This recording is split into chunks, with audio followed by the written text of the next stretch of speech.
Hadirin dan tamu undangan yang berbahagia, mari kita menyaksikan tarian Pagelu dari PPGT Jemaat Bethlehem Parapu.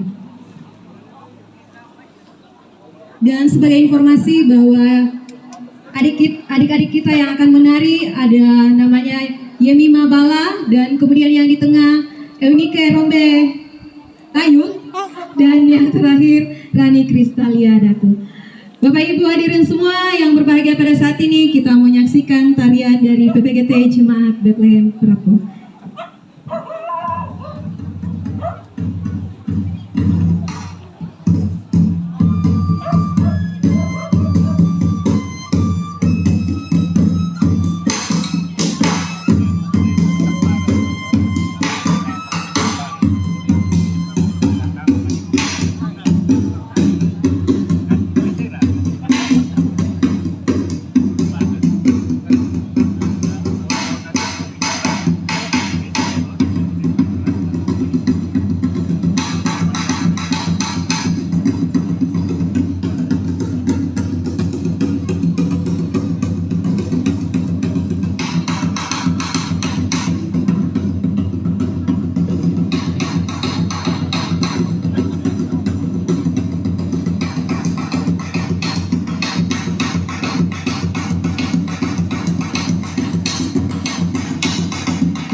Persilakan kepada tamu undangan yang berbahagia untuk Mak Todi. Ya, tarian Pagelu adalah karya seni tari tradisional di Toraja yang dilakukan sejak dahulu kala oleh gadis-gadis Toraja dengan iringan gendang untuk upacara-upacara kebahagiaan. Mari tamu undangan, seluruh keluarga, para pengantin dan kedua orang tua untuk mendukung tarian anak-anak kita ini untuk lebih maju dalam peningkatan budaya kita sebagai budaya Toraja.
Ya, itulah penampilan dari tarian Pagelu PPGT Jemaat Betlehem Parapo. Kita berikan tepuk tangan yang meriah. Terima kasih bagi para undangan dan semua yang